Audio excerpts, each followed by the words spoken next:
हाँ तो बच्चों हम आ गए अपनी अगली टॉपिक को लेकर के, विलयन का अणुसंख्य गुणधर्म।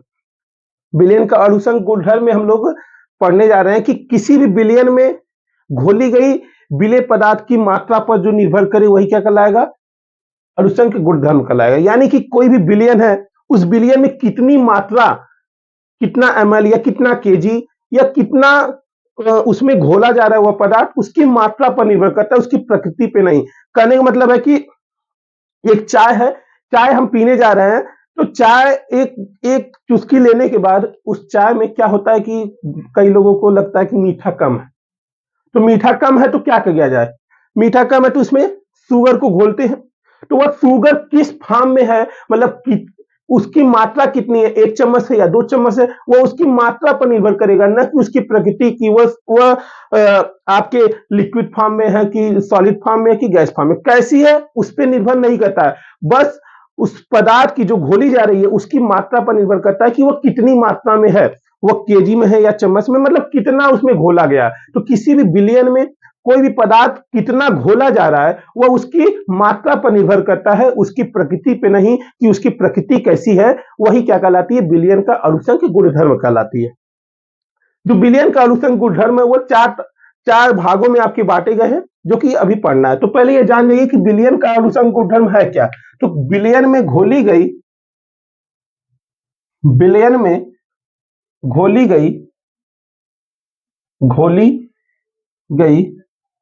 विलेय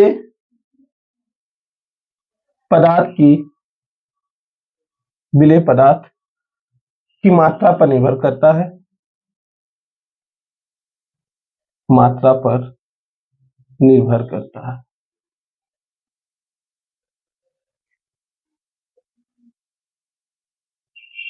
उसकी प्रकृति पे नहीं।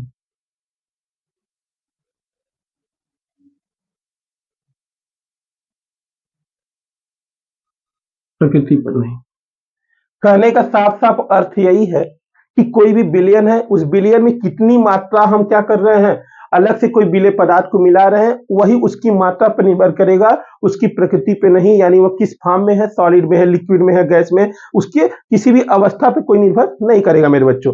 तो इसको डिफाइन करने के लिए कुछ महत्वपूर्ण गुणधर्म है, कुछ महत्वपूर्ण गुणधर्म है।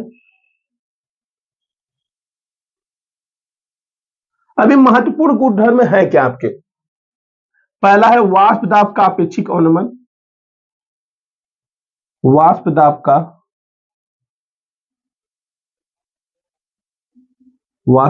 का अपेक्षिक अवनमन।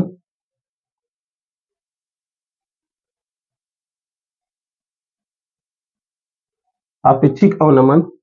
दूसरा है आपका क्वथनांक में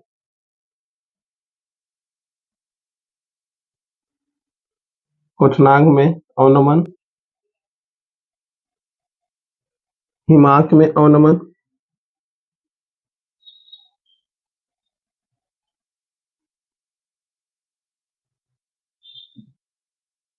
और जो चौथी पॉइंट है वह है पराश्रय दाब।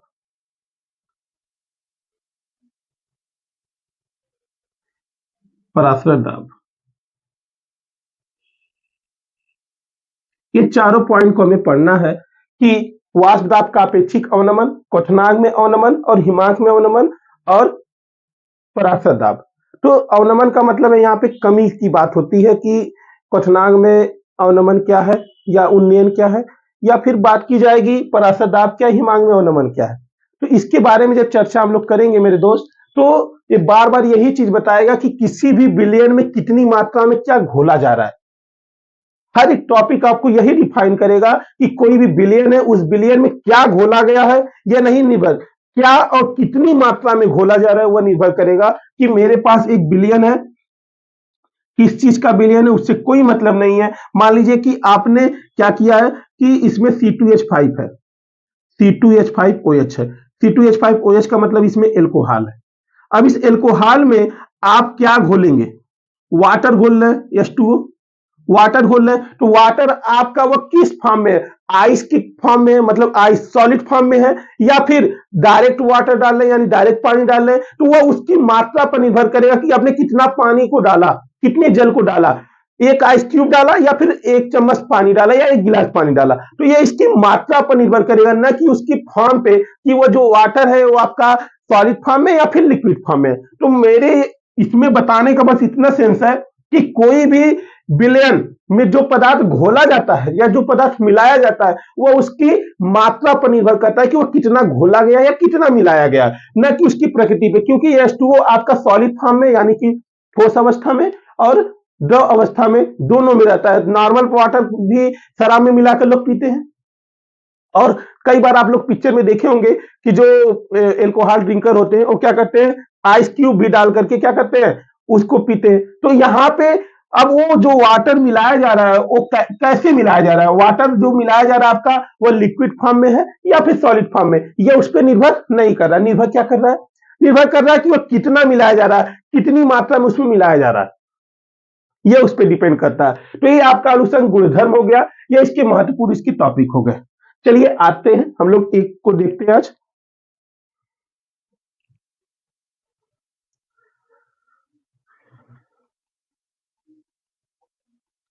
है आपकी पहली टॉपिक यहाँ पे वाष्प दाब का आपेक्षिक अवनमन।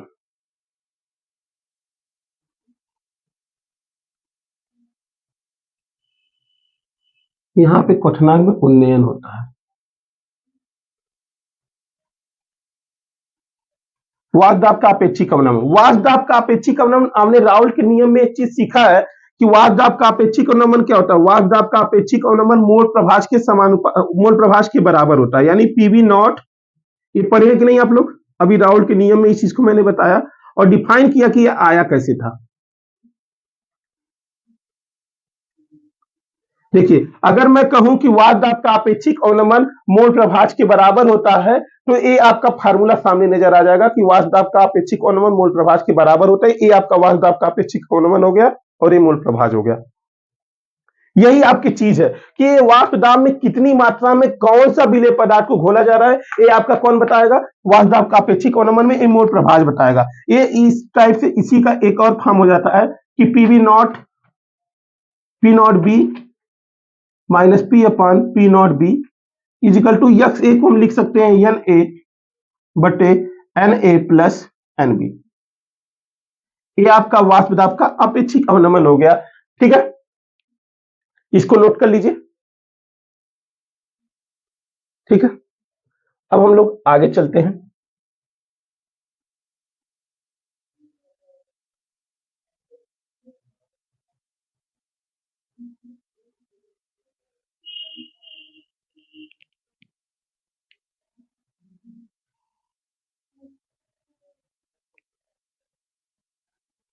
जो दूसरी टॉपिक हमारी है वो क्वथनांक में उन्नयन। क्वथनांक में उन्नयन, क्वथनांक में उन्नयन क्या कहता है सर, क्वथनांक का उन्नयन जो होता है, देखिए क्वथनांक का उन्नयन बराबर विलयन का क्वथनांक माइनस विलायक का क्वथनांक।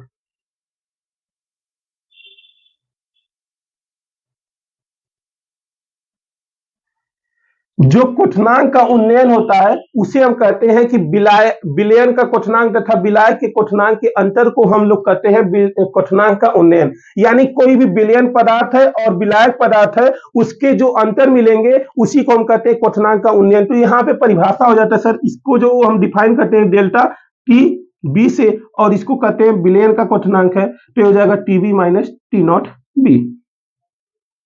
इसको परिभाषित करेंगे तो हम कहेंगे किसी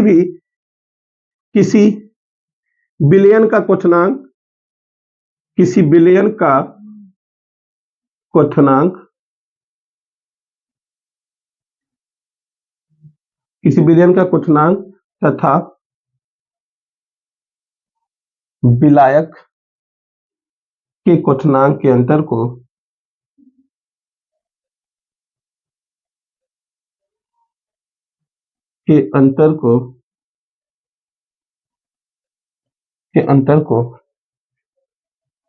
किसी विलयन के क्वथनांक तथा विलाय के क्वथनांक के अंतर को क्वथनांक का उन्नयन कहते हैं।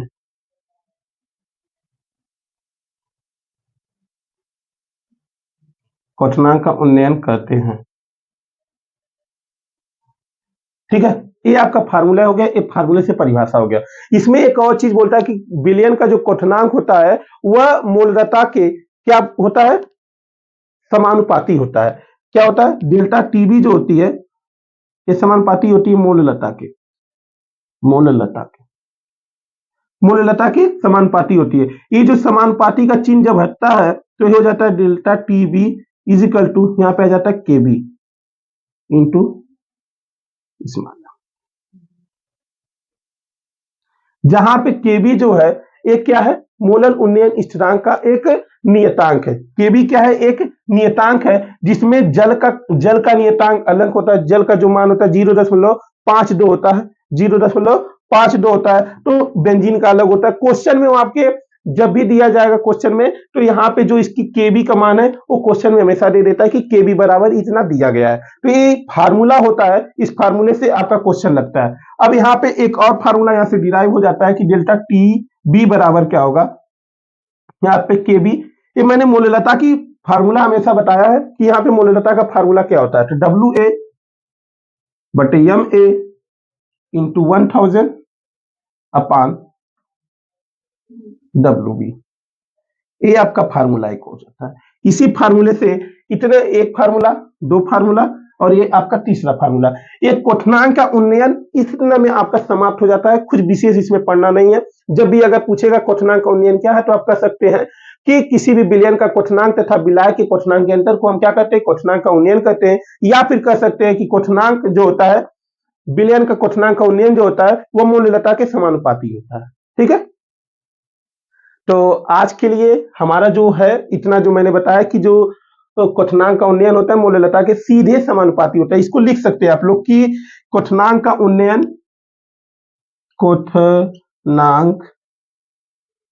उन्नयन मूललता के समानुपाती होता है।